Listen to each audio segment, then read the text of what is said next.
I want to give huge thanks to Sebastian, Dominic Ruiz, Jeremy Shaw, Oscar Leon, Victor H., Corey Davies, Cryptic Phoenix, Dan, Daniel Tischler, Elizana, Jeffrey Nesbitt, Jerry52, King Lurville, Chris Albert Lee, Mia White, Philip, Robert Ryan, Russell, Stefan Mikkel, Connor Core, and Yo-Yo Dre, as well as to the $2 and $1 patrons, because you guys decided to support me in these very hard times, and I am forever grateful for that. I'll do what I can to support the BLM movement, and I suggest for all the viewers unaware there to support it too, because the fight's still not over yet.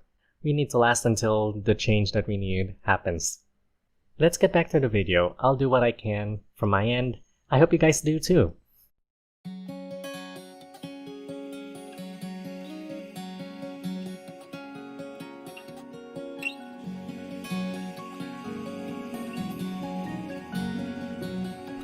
Hello? Okay, I got it. Hello guys, California Macky here, and welcome back to Dream Daddy. Let's continue.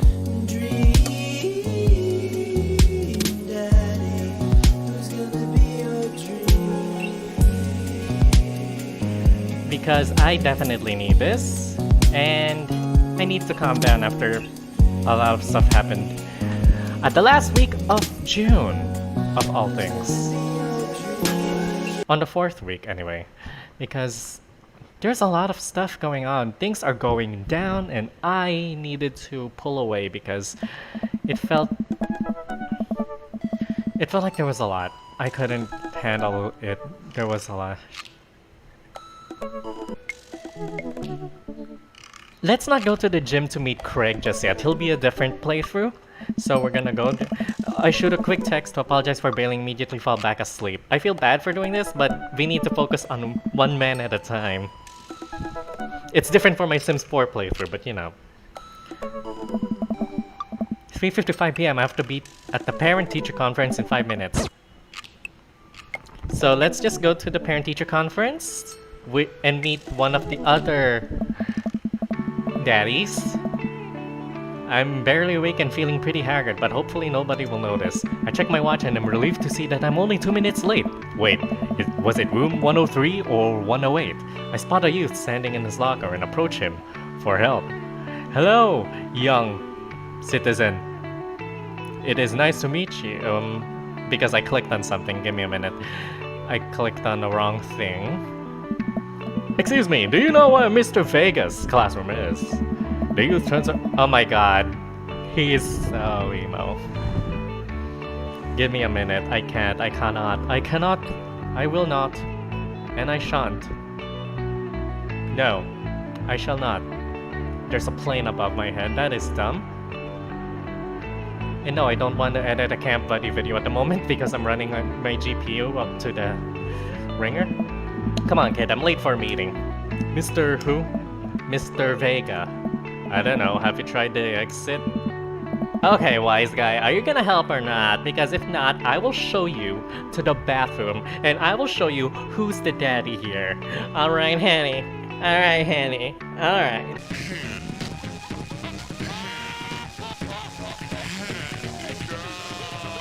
Fine, up those stairs to the left, can't miss him. God. I get back to where that low-rent Gerard Way.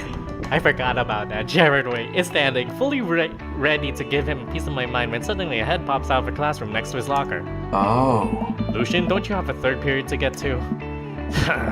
Fine, Mr. Vega. Oh, wow. Now I'm officially 10 minutes late. I glare at him as he walks away. We're not cool. You must be Macky. This period's almost over. Would you mind waiting in the back? Mr. Vega leads me in and I take a seat in one of the comically small student desks in the back. I might get stuck with this. Oh. Alright, where were we? Now who can tell me about the unreliability of the narrator in J.D. Salinger's Catcher in the Rye? Yes, Cullen. Cullen stands up and does the thing where he blows into the crook of his elbow to make a fart noise. The whole class erupts. That's not even funny.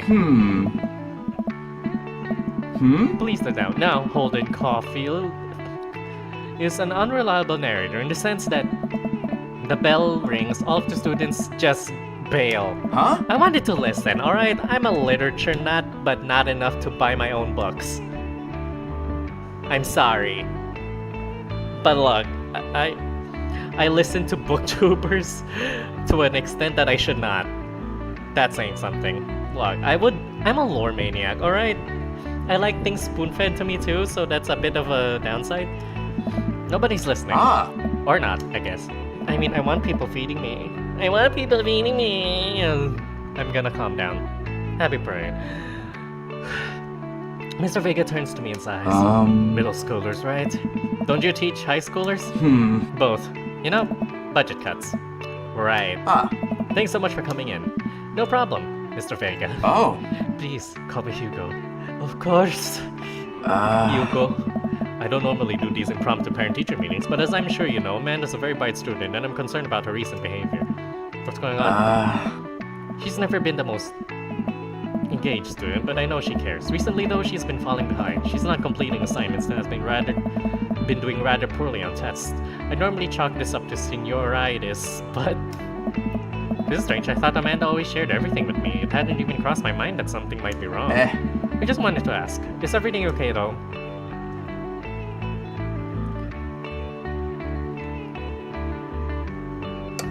Save! I am not ready! We just moved recently, but it was only on the other side of town, and man was more excited about it than I was. See if you can talk to her about it. I know she values you a great deal and would appreciate your guidance if she keeps heading down this road. Let's try something else. Because above all the daddies, I care about my daughter. If I had a daughter. In which this case, I do. My children will always come first. I literally care about kids. I'm just not a very good parent. Why does he lose his glasses? I wanted to keep them on, but he looks great. He looks great. She's definitely not fine. She probably has a tendency about and stuff. I haven't noticed anything different about her, but she always tends to put on a happy face no matter what. Okay. I know how important art school is to her, and I would hate to see her miss out on scholarship money that she clearly deserves. I'll make sure to talk to Amanda. Thanks for letting me know, Hugo. Anytime. On my way out, I stop. Think for a moment, I turn to you. Hey, Hugo. Yes? Do you ever catch that ride? Yes! I'm a natural. Thank you. I leave the classroom and make my way out of school. I'm still a little bit in shock that Amanda was able to hide this so well from me. She's always been such a force of possibility for my life, especially after we lost her father. Amanda must be done with classes for the day by now. I'm sure she would appreciate a ride home, and maybe I can talk to her about what's going on. I pull up at the carpool, and Amanda hops in the passenger seat. So, did you have fun gossiping about me? We're gonna need a serious talk, young lady. Mr. Vega and I actually just gossiped about our celebrity crushes. So we talked about Mario Batali the whole time. It was a very productive meeting. I'm pretty hungry. Can we grab some dinner? Sure thing.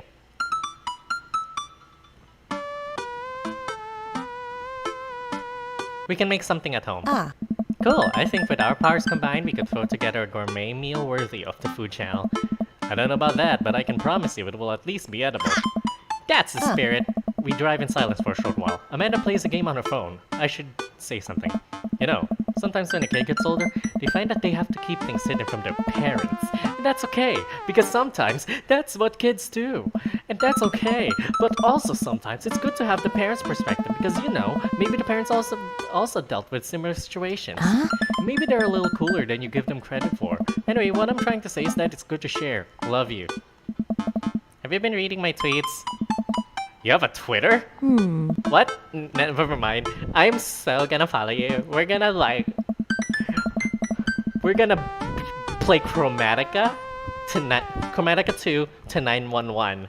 And we are gonna pop off, sis. Sorry, I'm still reeling from that translation. Look, sweetie, Mr. Vega said you haven't been participating in class and that you're not turning things in. Oh, I'm fine, Pops. Senioritis. Is this a thing? I thought you liked Mr. Vega's class. It's fine. He's fine. We pull up to a stoplight and I, Amanda, she's still texting. I want you to know that you can talk about anything. I can tell that whatever it is, she doesn't want me knowing about it. That's frustrating. I heard Emma R's going to that fancy art school in California. That's exciting. Yep. Are you bummed that you guys aren't going to be in the same school? Yep. Amanda keeps texting. She stifles a laugh. What's so funny? It's I don't think you'd get it. Okay. You texted. Huh. Noah. Who's Noah? My friend. Does he go to your school? Yep. Do you like Noah? What? No! Dad! Can't believe you would... Ugh. Dad! I mean, jeez. Why would you... Ow, ow, ow! Ears, ears, ears, ears! I pressed my mic. Ow, ow, ow, ow! My ear. This is a one-ear headphone, so it's double the bass for some goddamn reason. Ow! Oh god. Give me a minute. Ow. Gross. Sorry, just asking. Dad, he's just my friend. Guys and girls can be friends. He's my friend. Okay. Jeez, this is going well. Well, good talk. Love you, kiddo. She leans forwards and turns up the mic. I guess that conversation's over. There was no choices in there. Amanda and I get back home and start cooking some dinner. I found this artisanal mac and cheese recipe online that I've been dying to try. Artisanal? There's 2 ingredients to mac and cheese. Mac and then the cheese. Dad, please try and enjoy the finer things in life. I think you of all people should be able to appreciate what one can do with cheese. Plus it has bacon in it. Aren't we as a society collectively over bacon? Dad! Bacon never stopped being good. It just has a PR problem. We get to work on the recipe. Amanda measuring things out and handing them to me to dump in the bowl so I can feel useful. Amanda puts me on bacon duty, so I chop a bunch and toss it in a pan to get it sizzling. The key to good mac and cheese is the balance of texture and flavor pops. Not only are we gonna want the fullness of the cheese and bacon, but we also need to counterbalance it with the crunchy mouthfeel of breadcrumbs. Mouthfeel? What's a mouthfeel? You know, when you eat stuff and the texture. Texture's the best way to put it, girl. Listen, I've been watching a lot of Food Channel and I honestly don't know what it means. It just makes me feel sophisticated. No, I get that. Every time I watch the channel, I just feel in order. Hungry, jealous, insecure about my cooking ability, and then hungry again. I like the mouthfeel of that sentence. Oh my god. Amanda, mouthfeel isn't just about food, it's also about the words that are fun to say. Gregarious.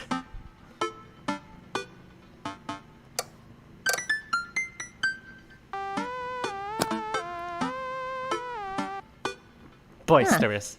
Cattywampus. Contagious. All of a sudden, the bacon burst into flames. I must not have been paying attention to how hot the pan was. Fire! Fire! Oh god! Fire! I ran around the kitchen looking for anything to put out the fire. I grab a cup of water and Amanda snatches it out of my hands. Nope. She puts it down and calmly grabs a lid from the pantry. She places it on top of the flames and turns down the heat. I finally calm down. Did I almost just burn down our brand new house just because I was so busy saying silly words? Indubitably. Cool. Who wants takeout? Amanda and I order some Chinese food and I eat on the couch for our new living room. She flips on the TV. Oh cool. Long Haul Ice Road Paranormal. Actually, is there another way that could have gone? I would love to know.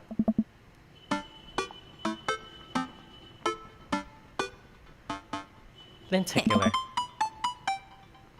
The bacon is sizzling away. It smells good too. I give that sucker a flip. Nice.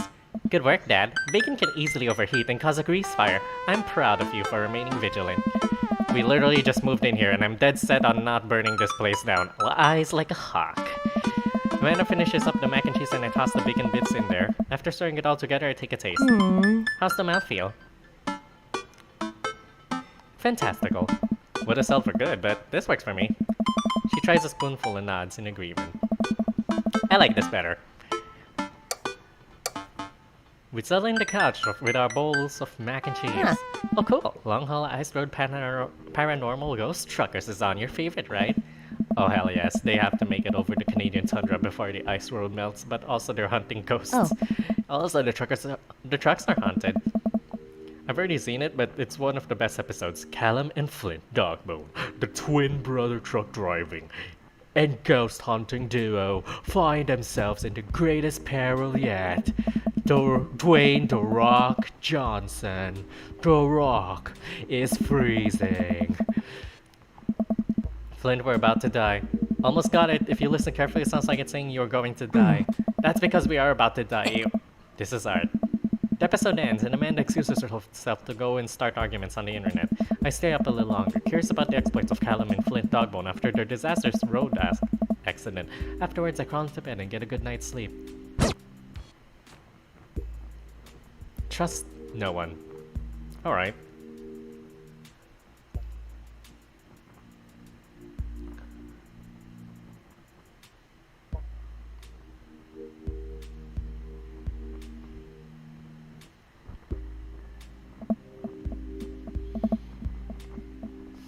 We're not at the juicy parts yet. Morning, sleepyhead. 5 more minutes.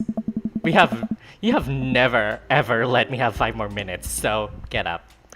Fine. We have cereal for breakfast and spend the morning putting together furniture. Amanda is much better at interpreting the tiny manuals. We're able to put together a few shelves and one desk, but how is it so furnished here? But I'm pretty sure it was supposed to be a bookcase. So, are you excited for the cookout today?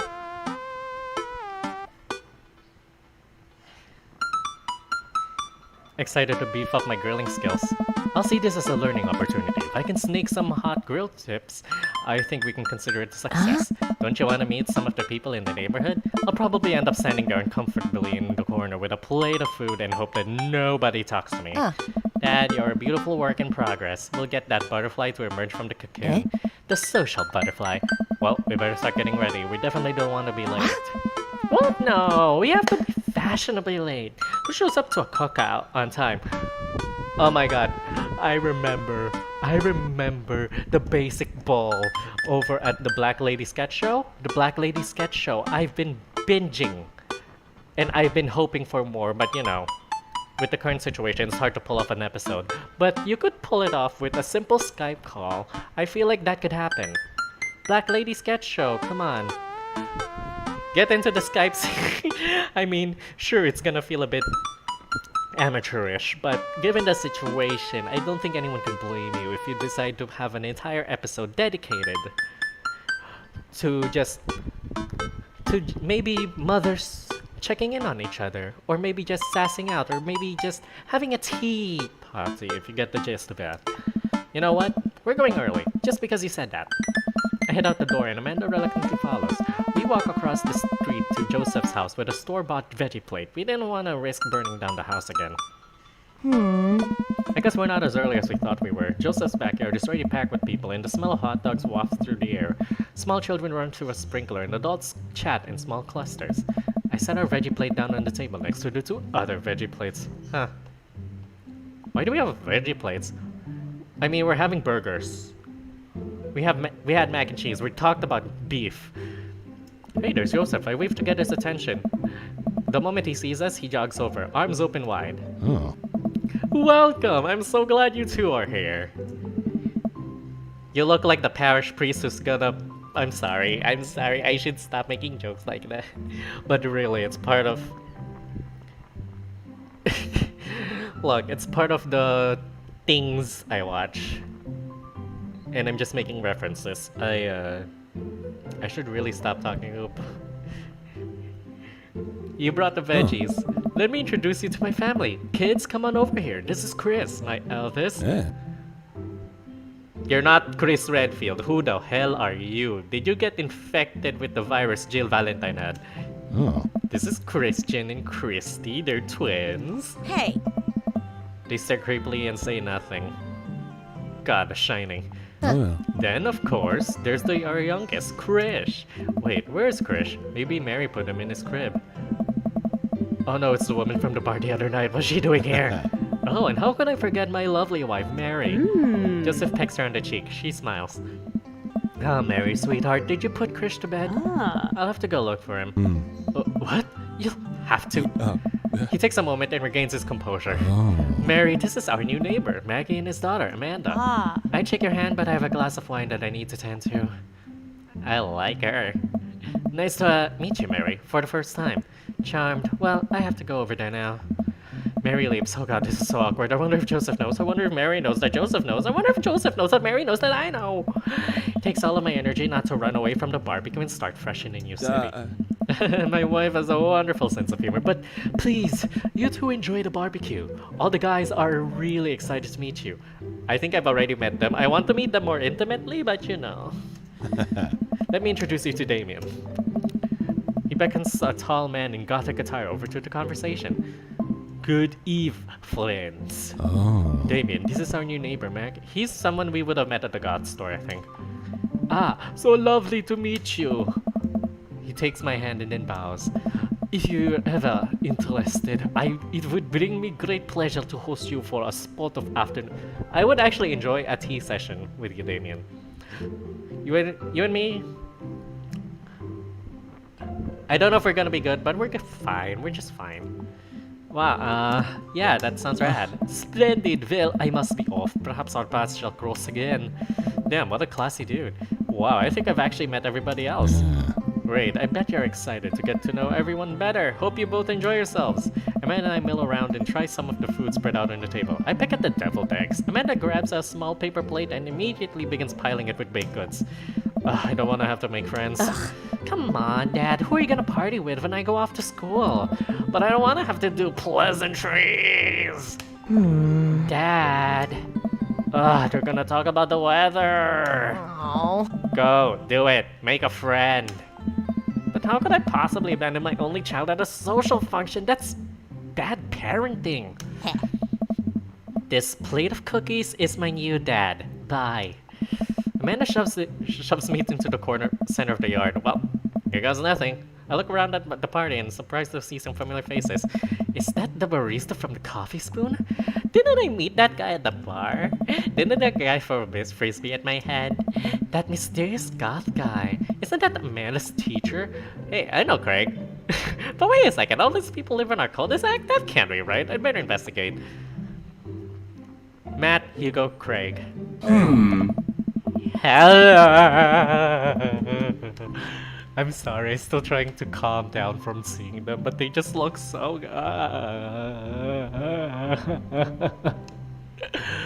Sorry, I needed to pick my jaw off the floor when they all just burst in my ear, like... I am easily sensory overloaded, so if you guys are gonna flirt with me, go for that. Just saying. Matt and Hugo seem to be embroiled in an intense discussion. Craig looks on, smiling politely. I walk over to say hello. Well, I don't think it's fair to try and compare two art movements like that. Periods in art only exist because they're a unique byproduct of the social and political climate of a time and place, yes. And try to take something like, say, the Rococo period and compare it to the postmodernism in America. You're completely disregarding the context in which a work of art is created. True, I agree with that sentiment. Matt and Hugo seem to be busy talking that they don't notice me. Craig leans in. Dude, I have no idea what's happening. It's a college class, Craig. We should have... Oh wait, you're right. Keg stand Craig. Listen in on Matt and Hugo. Oh. That kind of comparison just eliminates the reason art movements are so important in the first place. You're not wrong, but I think there's no harm comparing one work of art to another. You could definitely say one painting's better than another if you're evaluating technical skill from a purely formalist standpoint. I did not think we'd go into my social studies class like this, really. I've been studying about that. If I showed you a Matisse and then something by the Dutch masters? The Dutch masters? Which one would you say shows more technical prowess? I'm so lost right now. I shoot a worried glance over to Craig, who returns it. Well, sure. I'm not worried too much. Well, sure, you could say that the Dutch masters were technically more skilled, but I'm not familiar with the style of the Dutch masters or the Matisse, but I can appreciate the difference in perspective. Someone needs to explain to me the background of the Matisse and the background of the Dutch masters, and then I can evaluate from the context of skill points. Dutch masters were better painters. Matisse had better paintings overall. Art is dead. What wasn't that? That was in an anime. God is dead. I'm gonna say with...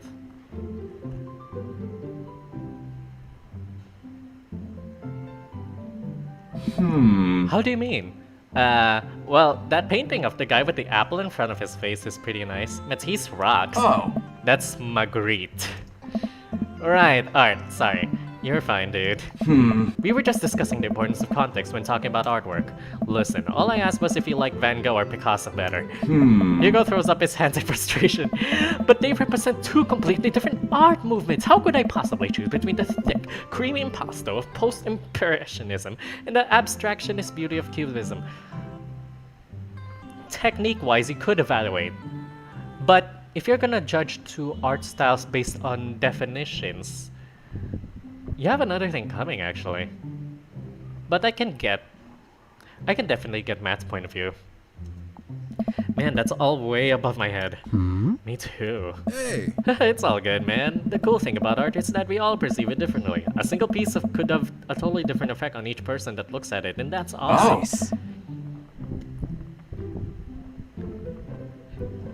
There's also the thing called the death drive, which I learned from Madoka Magica, unsurprisingly, in which we're all lured to pondering the end of something or the end of ourselves.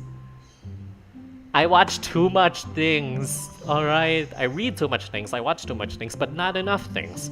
Just 1 minute about that. Hugo, please. Hey! Sorry. I get really fired up about art stuff. Macky, how are you liking the neighborhood? It's pretty nice. Everybody's been super friendly. Hey. Seems like your daughter is fitting in just fine. Matt points across the yard to where Amanda, Daisy, and another young girl are playing. They're all sitting cross-legged in the grass, picking weeds and weaving them into little flower crowns. It's pretty adorable. The girl I don't recognize jogs over to us. Hey. I like her hair. What is it, sweetheart? It's a flower crown. I thought you'd look cute in it. Oh. Well, there's only one way to find out. He places it at the top of his Oh. head. I love it. I love the flower crown on him. He looks so... You're unjustly handsome. You're both unjustly handsome. And your little girl's cute. How did you make a flower crown, girl? The girl stares at him, thinking over. Nope, but you're slightly less uncool than you were before you put it on. Oh. Hey Macky, this is my daughter. Hello. I'm Carmencita. Amanda comes over with Daisy in tow. Dad, look, I'm making friends. Are you making friends? You better be making friends. Yeah, actually, Amanda, you remember the cool barista from the coffee shop and my old college friend and, your teacher. Huh? Oh, hi, Mr. Vega. I didn't realize we were neighbors. Ah. Yep. You're still gonna get me that overdue term paper? Ugh. Great seeing ya. Mega finger guns her way out of the conversation like a champ. She learned the finger gun moves from me. I'm very proud. Oh. She's definitely a charmer. Speaking of which, where did my son go? What? Hugo looks over at the party. He must finally spot him because his eyes go wide. What? Ernest Hemingway Vega. Are you smoking? Ernest is holding a lit cigarette. Nope. I see Ernest across the way. He casually takes a long drag of a cigarette and then flicks it into a gutter. Unbelievable. Excuse me. Hugo marches over to Ernest and I turn my attention to Matt and Craig. Kids, right? Hey. Man, I do not envy Hugo. The last barbecue we had, Ernest tried to shove a sparkler down Joseph's pants. Nearly burned down half the yard. And the barbecue we had before that, he actually burned down half the yard. And then it spread onto my lawn and burned down half my yard too. Hugo walks back over to us, dragging Ernest behind him. Hey everybody, sorry about that, Macky. This is my son, Ernest. Hello. Ernest looks away, sulking, his hands shoved deep in his pockets. Hugo nudges him impatiently. Hey. Nice to meet you, Ernest. What grade are you in? Doesn't matter. Oh. Ernest. Okay, I'm in 8th grade. God, are you happy now? I'm sure you were just dying to know. Yeah, good for you. Can I go now? I'm tired of talking to old dudes who blame my generation for the failing economy. Ugh. Ernest. Oh yeah, because I'm totally embarrassing you. God. I don't know how I can deal with a kid like that. I care about listening to kids, alright? Especially as I'm getting older, I realize... Yeah, gotta keep an open ear out. Because a lot of stuff will either fly over you or you're gonna be stuck in your sound chamber. Just saying. Well, that was certainly something. Seems nice. Hugo puts his head in his hands and sighs. Oh. I'm so sorry. He's having a really rough time. As much as I want to be the cool dad, I have to be the authoritarian dad, and he clearly resents me for it. I mean, I think as a dad and a teacher, that's about as authoritarian as you can get. Honestly, are any of us cool dads? Is it even possible to be a cool dad? What? I'm as cool as cucumber. Hey. See, that right there, you can't say that. My kids think I'm cool. Look. But for how long, Craig? How long do we get to be the cool dads? Let me just say, you guys aren't cool, you're hot. Should you be cool or should you be hot? I don't know. I don't know. I think we can just have to accept the fact that as dads, we've become the machine we once raged against and accept our fate to unironically wear socks with sandals. Your kids may think you're cool now, but the moment they hit puberty, you're doomed. Amanda's 18 and she still thinks I'm cool. I yell across the yard to my daughter, Amanda, I'm cool, right? Amanda just laughs. She keeps laughing. I see your point. As much as we all want it, I don't think it's as important to be cool dad as to be a good dad. We can't all be best friends with our kids. It just doesn't work. I mean, look at me and Ernest. Our job as parents is to make sure our kids turn out okay. Yeah, you're right. But it'd be nice to have it both ways. Hearing these guys talk about this makes me think of my relationship with Amanda. We get along so well, but there might come a time when I won't be like that. Is college when that happens? Don't let us sleep every time, Mike. Go meet some of the other people around the neighborhood. Alright. I'm gonna save and handle the other ones. Robert and Brian. Man, I don't think I want to deal with being one-up by Brian or whatever happened with Robert last night. Oh no, they caught me staring. Oh no, Brian's weighing me over. Shoot! I flash a smile and walk over to them. Hey, guys! Macky, how the heck are ya? Settling into the neighborhood alright? Ah, you betcha. Got the living room in order, at least. That's great to hear. I've been doing some living room work as well. I finally got the 50-inch and... I need a minute. Oh boy. Macky, have you met Robert yet? Yeah, we've met. He regards me over his whiskey. Good seeing you again. We were just talking about my most recent camping trip. Spent a night out in the woods with Daisy and Maxwell. She's definitely an outdoorsy one. Even caught her first fish. It's good to see you taking your daughter out like that. I bet she'd love it. Oh. And it's great that she loves the outdoors. Mine loves being inside. Well... Brian raises his eyebrows at me. Being inside, making art. She won a local competition for that art. Yep. Did I put it on too strongly? Robert stares at me blankly for a second. Anyway, I haven't gone camping in years, not since the last time. Same here. Well, things change once you have kids. Wait, what happened the last time? Robert takes a long sip. Well, old Johnny Boy and me were out in the back country. Look, I know he's shitting half the time, but Johnny Boy's a strong kid. Met him in my army days. Comes from Kansas. They build him up tougher out there. Anyway, things go south pretty quick. Johnny Boy breaks his ankle when that rope bridge snaps. You could see the bone popping through his skin. Johnny Boy screaming now, crying for his mama, losing blood. Well, 2 days out from the next living soul, and here I am and my dear friend bleeding out in front of me. I'm able to dress the wound, but now I'm gonna fireman carry a 6'8", 180-pound man over some of the toughest terrain I've ever been. I won't lie to you. There were moments during those 2 days when I thought about leaving old Johnny Boy, but you build a bond with your brothers in arms, and that bond never breaks. I got that boy back to civilization, but I lost some of me out there. Guess that counted for you. I'm just kidding. My friend John and I went inner tubing down a river and he lost a flip-flop. Missed it, kid. Or am I kidding? Jeez. Calm down. I'm kidding. Amanda and Daisy barrel up to us laughing. Daisy is holding a paper plate in front of her like a steering wheel. We gotta get off this haunted truck. Oh no, the ghost locked the doors. Quick, hit the emergency escape button. But the trucks don't have emergency escape buttons. Then hit the brake, I guess, and then we'll get out of the truck. The imaginary truck. Anyway, we're safe from the ghosts, but how will we ever survive this Arctic tundra? Daisy, you might have to eat me. Are you prepared to do that? I'm prepared to do anything to survive. That's cold-blooded. I like it. Although I'm not sure I have the materials required to properly cook you. You know, that reminds me of the last time I went skiing. Robert!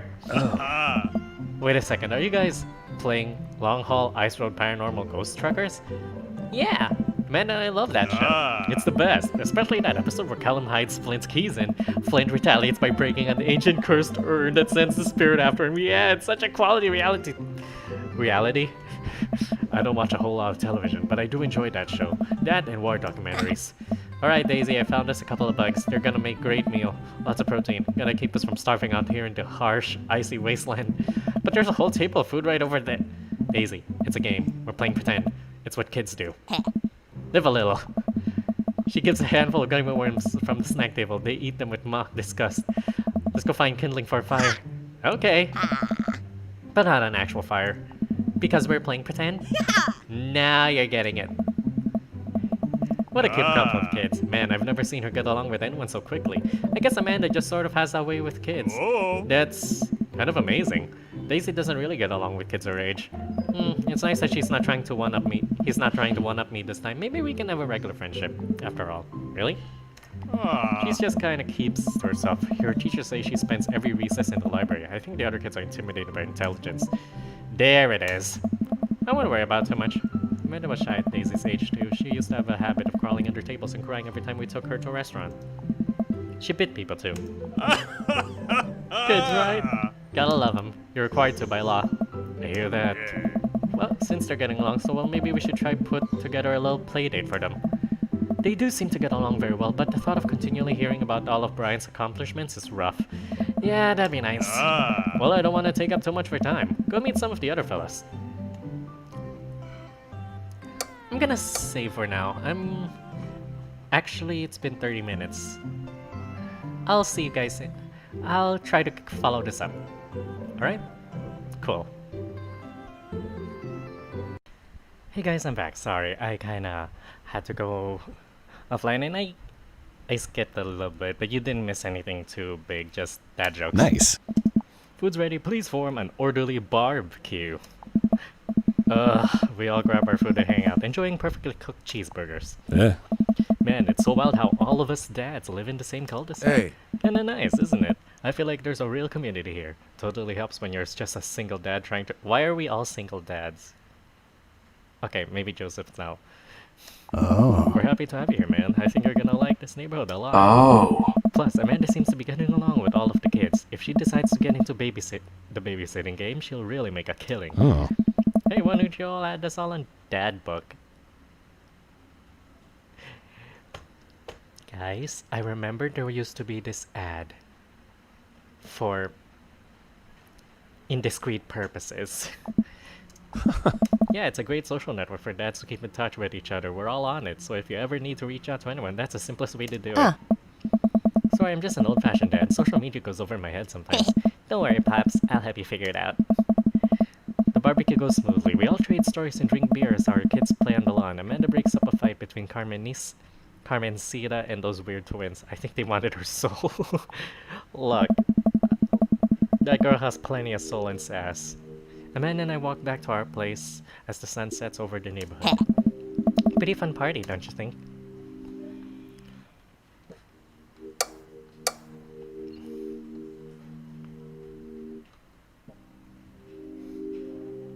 I felt like I was at a networking event. I'm gonna get LinkedIn notifications out of this, I just know it. You don't think it's nice that people want to connect with you? Not when their affection jams up my inbox, metaphorically speaking. Well, hey, at least something. Maybe I will, if I ever figure out how the social media works. I have a good feeling about this place. Me too, Dad. Please remember to call us once in a while. Amanda and I arrive home with the remnants of our veggie plate. Seems like nobody was really into cauliflower. Any big plans for this evening? Actually, yeah, I'm going out with some friends. Oh, is that okay? Of course, just keep me posted and be home before midnight. You got it. And be careful. I will. Make good choices, of course. And call me if you need anything. Dad, you're not gonna do the thing where you wait silently for me to come home in the living room with all the lights off, are you? What? No, I've never done that and will never do that. Okay, do you have plans tonight? My plans were kinda to eat ice cream, watch TV with Amanda, but I'll find something to do. I'm gonna... throw a party. A real rager. All the other dads in the neighborhood are invited. I'll see if I can get you a spot on the list, but honestly, it's looking tight, and you may just have to wait in line. Nah. I know the guy at the door. I'll get in, no problem. I'm just relaxing tonight. Have fun, okay? Great, see you later. I watch Amanda drive off into the night. I really do hope she has fun. Plop down in front of the TV and turn on some Wine and Dine Mastermind with celebrity chef Gavin Chapman. Looks like Gavin's making a roasted rack of lamb with rosemary mashed potatoes. I'd love to be able to cook like that, although I think if I was actually good at cooking, I'd use my powers for evil. Like just making baked Alaskas all day instead of any food of real nutritional substance. Man, Gavin Chapman just caught that thing on fire, but he meant to do it. What a professional. I lose track of time as I blaze through several episodes of Wine and Dine Mastermind and also one episode of a cooking show called Meat Hell. Not even sure what the hell was about. It was just a lot of yelling. I glance at my watch. Man, it's almost midnight. I should check in with Amanda. I send a text. Hey kiddo, you good? I wander into the kitchen as I wait for a reply. Amanda's phone is almost always in her hand, so I'm sure she'll respond soon, unless she's driving home now, in which case I hope she doesn't respond soon, because I definitely taught her better than to text and drive. We reach in the freezer and grab an ice cream sandwich. It's a little late for this, but I think I earned it after a long day of socializing. Check my watch again. And then my phone. Nothing yet. Okay, see? Now I'm worried. Do I call her? Do I call the cops? No, it's too soon for that. I'll just send her a gentle reminder text. What's up? Half an hour passes. Now I'm really worried. The episodes of Gavin Chapman's Meat Hall are not only assuaging my anxiety, but possibly exacerbating it with all the yelling, so I keep pacing around the house waiting for her to come back. Why didn't I find out where she was going? Who was she even with? Why don't I know any of her friends' phone numbers? Why don't I even know any of her friends' full names? Who is Emma P? I decide to send her another text. Amanda, please text me and let me know you're okay. I can't help but think of all the awful things that could have happened to her. Oh, thank God it's her. Amanda opens the door and shuffles in. Finally she's back home. I'm glad she's okay. Zep. Sweetie, thank God you're safe. Aww. Yep. But now that I know she's okay, I'm really mad. Why didn't you answer my texts? Amanda pulls her phone out of her pocket. Oh, whoops. Guess I didn't see those. She starts to walk to her room. Amanda Ann. Whoa, we're pulling out the middle name now? Amanda, you came home an hour and a half after a curfew and you didn't respond to any of my texts. You really freaked me out. I was about to call the cops. Dad, you're seriously overreacting. You're not gonna be like this when I go off to school, are you? What's the best way to answer?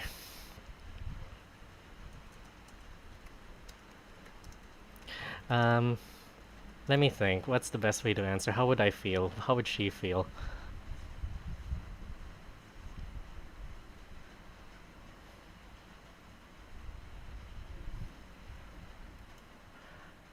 I was scared. You weren't responding and it was just like when you're dad. I have to stop myself from tearing up. Oh, Dad, I didn't mean to. I sit down on the couch and put my hand in my hands. I feel very tired all of a sudden. You really scared me. Just, please don't do that again. Alright. I'm gonna go to bed now. Amanda closes the door to her room and I head to mine. Jeez, as I'm falling asleep, one thing she said keeps echoing in my mind. You're not gonna be like this when I go off to school, are you? Definitely didn't sleep well last night. I brewed some strong coffee and made some scrambled eggs for Amanda as a peace offering. She eventually wanders into the kitchen. Hey, I thought about what you said last night. I should have texted you. I said I was gonna do it and I didn't. I honestly just didn't even think about it. I'm really sorry, Pops. I won't do it again. Well, I'm sorry for Yeah, hold on. I'm sorry for freaking out on you. You're an adult now. I shouldn't have gotten so worked up. Team Succulent? Team Succulent. Amanda gives me a hug. I forgot my surname's Succulent. Want some eggs? You know it. Sprinkle on some cheese. Already did. Alright. Bless you. Amanda scarfs on the eggs in time to make me wash the pan. Perfect. Alright, I'm off to school. Smell you later. Wait, one more thing before you go. What? What's that book? It's a social media platform.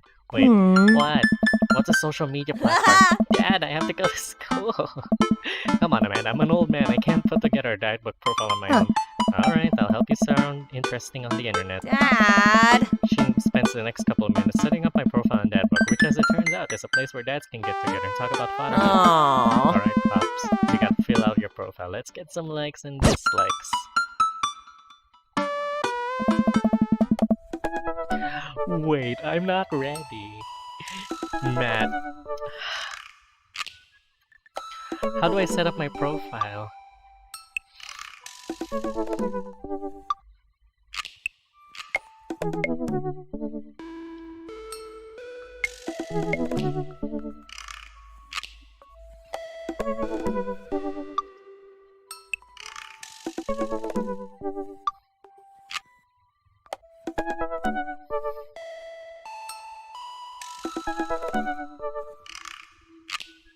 Oh yeah, it doesn't matter. On a Friday night, you're most likely to torment my children with dad puns. If you had one thing to take with you on a desert island, what would it be?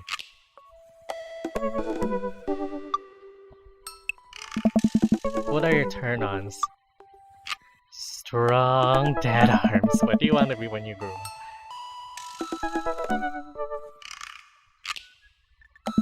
What's your favorite movie genre? Sean Connery's entire filmography. What's your ideal date? Napping together, doing a 1,000-piece puzzle together, eating a healthy dinner at 4 p.m., trying to geocache, but getting hopelessly lost, arson, being emotionally vulnerable. Healthy dinner at 4 p.m. What do you even leave? What do you never leave home without?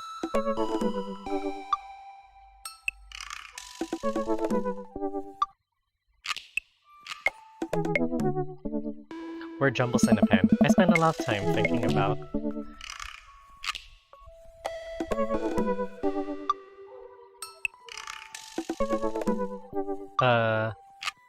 Cup of coffee. Profile complete. See, that wasn't so bad. Yeah, that was actually kind of fun. I could totally spend all day on here just looking at people's profiles. You should message one of them, or more than one of them. All of these dads seem pretty interesting. Okay, I promise I'll make some friends. Amanda gives me a hug. Go get him, Dad. Pay your bills early. Welcome. You've got dads.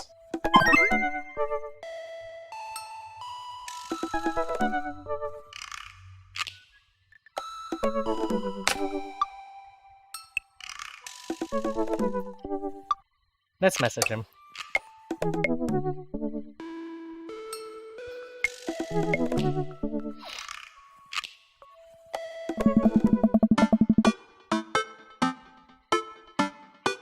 I navigate to Matt's dad book page and type out a message.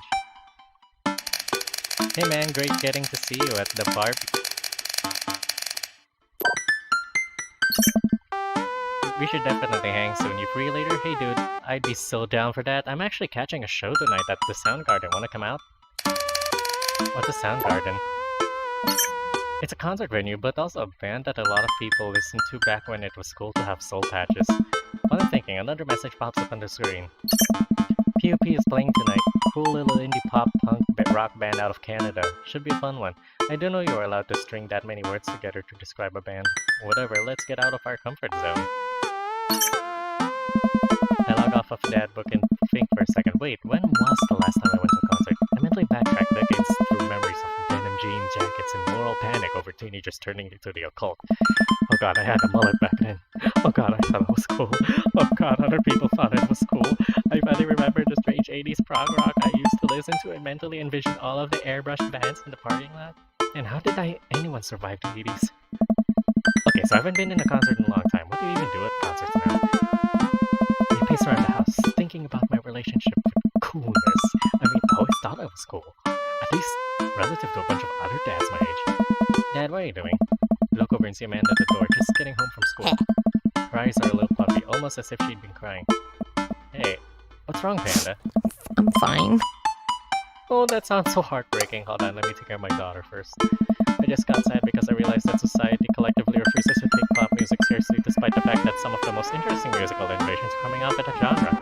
I think it's just yet another thing that we write off because we can't take the women or their interests seriously.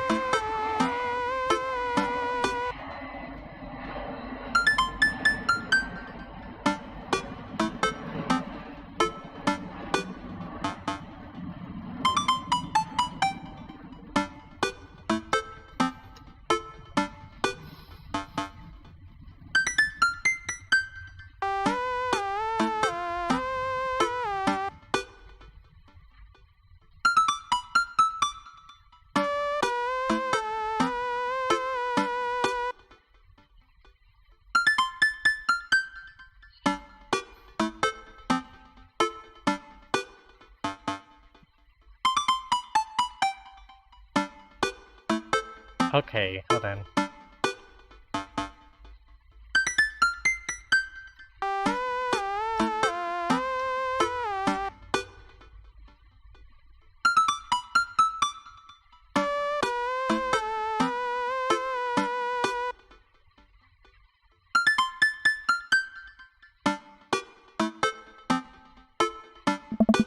If there's, anything going on, I just want you to know that I'm here for you, and I'll always be here for you. Whether you need a shoulder cry or a strong dad to kick someone's butt, I'm only a phone call away.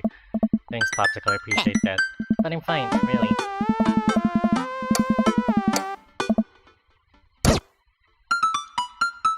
I need better answers. Why are you lying to me? I'm not. I'm perfectly fine. Alright. That seems a little too confrontational.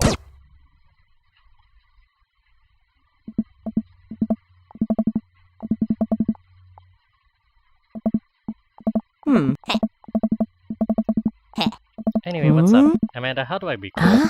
Let me put on a pot of coffee first. This is gonna be a long night. No, seriously, Matt invited me to a concert and I don't think I've been to one since you were born. Dad! Yeah, have you took me to one once when I was 12, remember? I'm suddenly overwhelmed by the memory of a sea of screaming preteens. Oh god. I tried so hard to forget.